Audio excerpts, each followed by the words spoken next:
Hello students, हम अपनी आँखों से जो भी वस्तुएं देखते हैं और वो वस्तुएं जिस चीज़ से बनी होती हैं, तो जिस चीज़ से वो बनी होती हैं वो वस्तु मटेरियल नाउन होती है। जैसे ये टी शर्ट है, ये क्लॉथ से बनी होती है, तो क्लॉथ एक मटेरियल नाउन हो गया। ये मार्कर है, ये प्लास्टिक से बना है, तो प्लास्टिक एक मटेरियल नाउन हो गया। इसी प्रकार से ये बुक है, ये बुक पेपर से बनी है, तो पेपर मटेरियल नाउन हो गया। तो जो भी चीज़ हम देख रहे हैं अपने दाएं बाएं और जिस चीज़ से वो चीज़ बनी होती है, जिस चीज़ से वो बनी होती है उस चीज़ को मटेरियल नाउन कहते हैं। और हम मटेरियल नाउन को किसी भी नाउन से पहले एक डिटरमिनर या एडजेक्टिव की तरह यूज कर सकते हैं। जैसे ए सिल्क ड्रेस। अब जो ड्रेस है ये सिल्क से बना है, मतलब सिल्क एक कपड़ा होता है, तो सिल्क यहाँ पर एक मटेरियल नाउन है और इससे ये ड्रेस बना है। तो हम यहाँ पर सिल्क को या सिल्क के द्वारा हम इस नाउन को जो है डिस्क्राइब कर सकते हैं। ठीक है, तो यहाँ पर ये एडजेक्टिव का काम कर रहा है। इसी प्रकार से कोई रोड है, ठीक है, कोई छड़ है और वो आयरन से बनी हुई है, तो हम उस आयरन वर्ड को इस रोड से पहले जब यूज करेंगे तो ये एडजेक्टिव का काम करेगा और हमें बीच में जो है इनके कोई प्रीपोजिशन यूज करने की ज़रूरत नहीं है और हम सीधा इसको एडजेक्टिव की तरह यूज कर सकते हैं। मतलब नाउन प्लस नाउन, इस कॉम्बिनेशन से हम इसको यूज कर सकते हैं। ठीक है, ये तो वो वस्तु होगी जिस चीज़ का हम जिक्र करेंगे और ये वस्तु इस नाउन से बनी हुई होगी। यहाँ पर ये मटेरियल नाउन होगा। ठीक है, और भी एग्जांपल देखते हैं। जैसे कोई ब्रिज है, ठीक है, वो पत्थर का बना हुआ है, तो हम उसको कह सकते हैं स्टोन ब्रिज। और यहाँ पर ये मटेरियल नाउन होता है जब भी स्टोन या ब्रिक्स, जब भी हम इनसे कोई चीज़ें बना दी, जैसे मकान बना दिया, कोई भी कंस्ट्रक्शन कर दिया, तो ये मटेरियल नाउन बन जाते हैं। वैसे हम इनको काउंटेबल नाउन के रूप में भी यूज़ कर सकते हैं, लेकिन यहाँ पर जब कोई चीज़ बना दी जाती है, जैसे दीवार बना दी, उसमें ब्रिक लगा दी और स्टोन लगा दिया, तो मटेरियल नाउन हो गया, हम इसको प्लूरल नहीं बना सकते।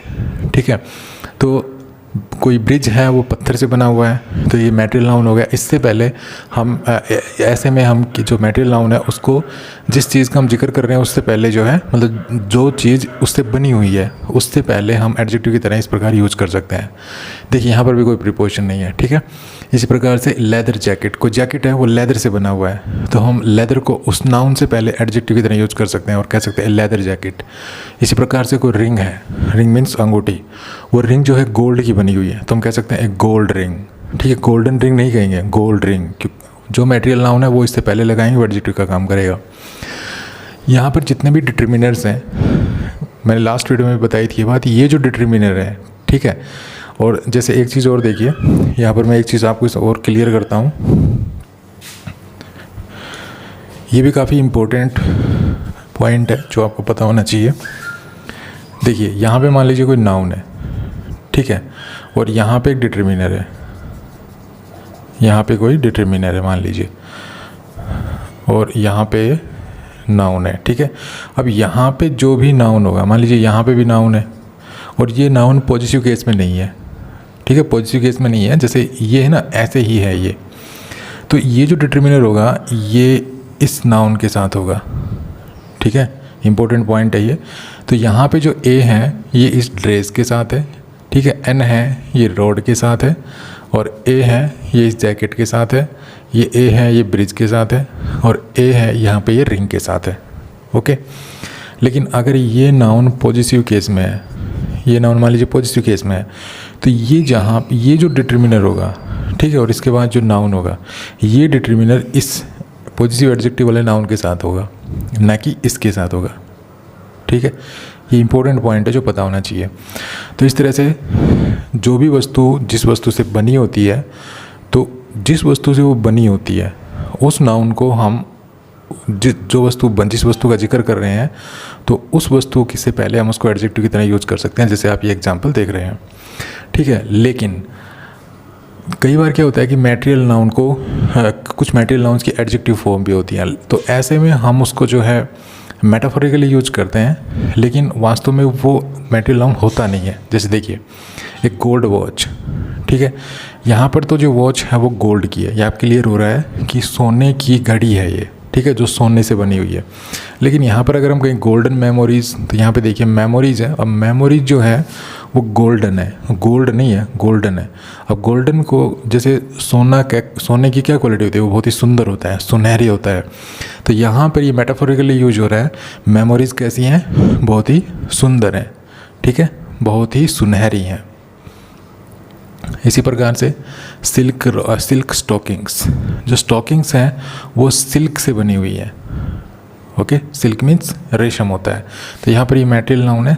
लेकिन यहाँ पे देखिए सिल्कन स्किन, अब यहाँ पर जो स्किन है वो सिल्कन है, सिल्क की बनी हुई नहीं है ये स्किन, ठीक है, वो सिल्कन है। सिल्कन का मतलब जिस प्रकार सिल्क जो है बहुत ही मुलायम होता है, बहुत ही, ठीक है, छूने में काफ़ी सॉफ्ट होता है, इसी प्रकार से जो स्किन के बारे में बताया गया कि स्किन कैसी है, बहुत ही मुलायम है, सिल्कन है।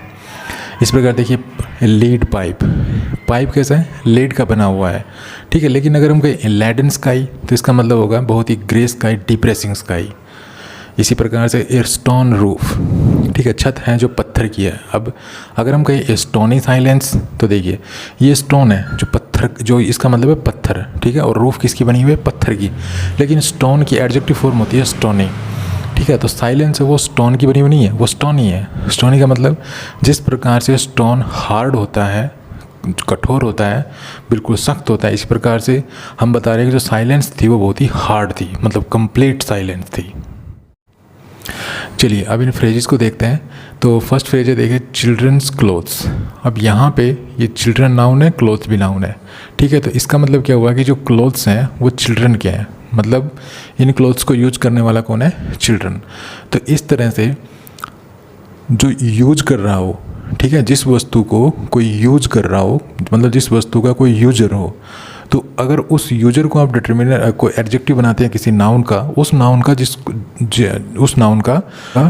नाउन को वो यूज कर रहा है, जैसे चिल्ड्रन क्या यूज़ कर रहे हैं, क्लोथ्स। तो ऐसे में आपको क्या करना है कि जो यूजर है उसको जब आप जो एडजेक्टिव की तरह इस प्रकार से लिखेंगे, मतलब इस नाउन के साथ इस नाउन का जब रिलेशन बनाएंगे तो इसके साथ आप अपोस्ट्रोफी लगाना पड़ेगा, ठीक है। इसी प्रकार से जैसे स्वेटर है, तो स्वेटर किसकी है, मैन, मतलब मैन उसको यूज करता है, ठीक है। तो ऐसे में यहाँ पे आप देख रहे हैं मैन के साथ अपोस्ट्रोफी लगा हुआ है, तो यूजर कौन है, मैन। वस्तु क्या है जिसको यूज कर रहा है, वो स्वेटर। तो यूजर से पहले आपको क्या करना है, अपोस्ट्रोफी एस लगाना पड़ेगा। इस प्रकार से मैगजीन्स है, वुमेन्स मैगजीन्स। अब यहाँ पे मैगजीन है, यूजर कौन है, वुमेन, ठीक है। तो इन कोई मतलब मैगजीन्स होंगे, कोई पर्टिकुलर मैगजीन्स होंगे और वुमेन के लिए ही है वो, उनको यूज सिर्फ वुमेन्स ही करती हैं। तो वुमेन जो इसको यूजर है, इसको हम अगर इस नाउन का जो है इसके साथ इसका रिलेशन अगर बताएंगे तो इससे पहले क्या लगाएंगे, अपोस्ट्रोफी एस लगाएंगे। इसी प्रकार से देखिए ये बर्ड है, ठीक है, ये नेस्ट है, तो नेस्ट को यूज करने वाला कौन है, बर्ड। तो इस यूजर से पहले हम जब इसको डिटर्मिनर बनाएंगे इस तरह से, मतलब इसका रिलेशन दिखाएंगे, तो जो यूजर है उससे पहले अपोस्ट्रोफी एस का यूज़ करेंगे। इसी प्रकार से तो इस तरह से हमने ये देख लिया। तो अब यहाँ पे देखिए ये जो डिटर्मिनर है वो प्लूरल भी हो सकता है, सिंगुलर भी हो सकता है, ठीक है। अब जैसे यहाँ पे सिंगुलर है, ए चाइल्ड्स टॉय, अगर ये सिंगुलर होगा तो ज़्यादातर ये सिंगुलर ही होता है, ठीक है। तो ये टॉय हो गया, मतलब इसको यूज़ करने वाला कौन है, चाइल्ड, ठीक है, कोई पर्टिकुलर चाइल्ड होगा, उसका कोई खिलौना होगा। उसके बाद देखिए क्लोथ्स चिल्ड्रन, तो यहाँ पे मतलब चिल्ड्रंस क्लॉथ, तो यहाँ पे जो क्लॉथ्स हैं उनको यूज कौन करते हैं, चिल्ड्रन, ठीक है। तो यूजर है, मतलब अगर कोई वस्तु है और उससे पहले उसका यूजर लिख रही हो तुम, तो उस यूजर को से पहले अपोस्ट्रोफी एस लगाना पड़ेगा आपको, ठीक है, उनमें रिलेशन शो करने के लिए। अब देखिए कई बार क्या होता है कि हमें कुछ चीज़ें किसी से प्राप्त होती हैं, ठीक है, मतलब कोई नाउन होता है और वो नाउन किसी चीज़ को जो है प्रोड्यूस करता है। तो देखिए मुझे फ्रेज से समझ में आएगा, जैसे काउज मिल्क, ठीक है, ये जो मिल्क होती है, अगर हम बता रहे हैं कि जो काऊ का दूध, तो ये जो मिल्क है ये काऊ से हमें मिला, मतलब ये मिल्क कहाँ से प्रोड्यूस हुआ, काऊ से, ठीक है। लेकिन ये जब काऊ से हमें जब दूध मिला, मिल्क मिला, तो ये उसके जीते जी मिला, इस चीज़ का भी ध्यान रखना है, ठीक है। क्योंकि कई बार क्या होता है कोई चीज़ हमें किसी जानवर को मार कर प्राप्त होती है, लेकिन कुछ चीज़ें जीते जी प्राप्त होती हैं। तो यहाँ पे जो मिल्क है वो काऊ से मिला, ठीक है, काऊ से प्रोड्यूस हुआ। तो अगर आप इन दोनों का रिलेशन बनाएंगे तो यहाँ अपोस्ट्रोफी एस लगाएंगे, ठीक है। यहाँ पे देखिए वूल है वो किससे मिल रही, शिप से। हम कह रहे हैं कि शिप की जो है ऊन, तो ये किससे मिली, शिप से। तो इससे पहले आपने अपोस्ट्रोफी एस लगाया।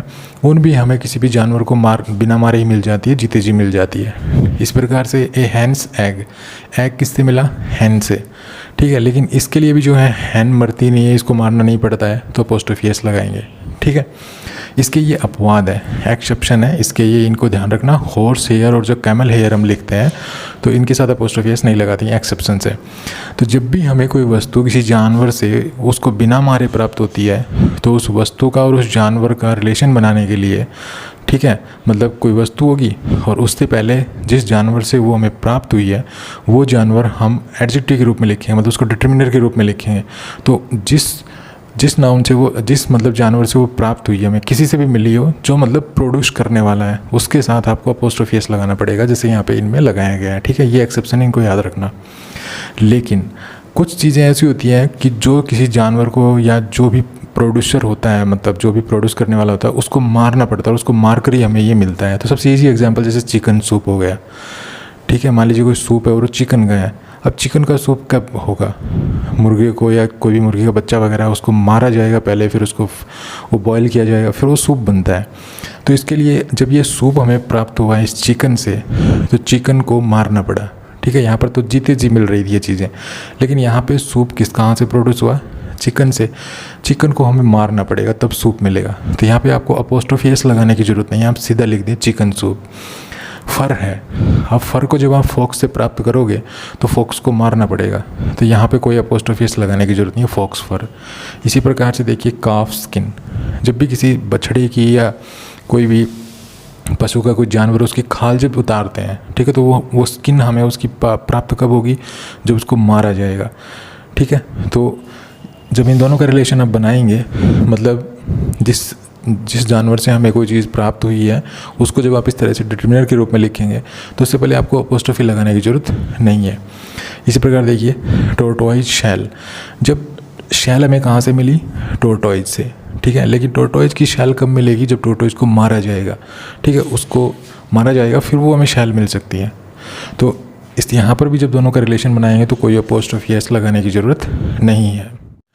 कई बार हम दो नाउन आगे पीछे लिखते हैं। ठीक है, पहले हमने एक नाउन लिखा, उसके बाद हम दूसरा नाउन लिखते हैं। ठीक है, लेकिन ये जो नाउन होता है ये इस नाउन का पार्ट होता है। ठीक है, हमें कई बार ऐसे जो है यूज़ करना पड़ता है।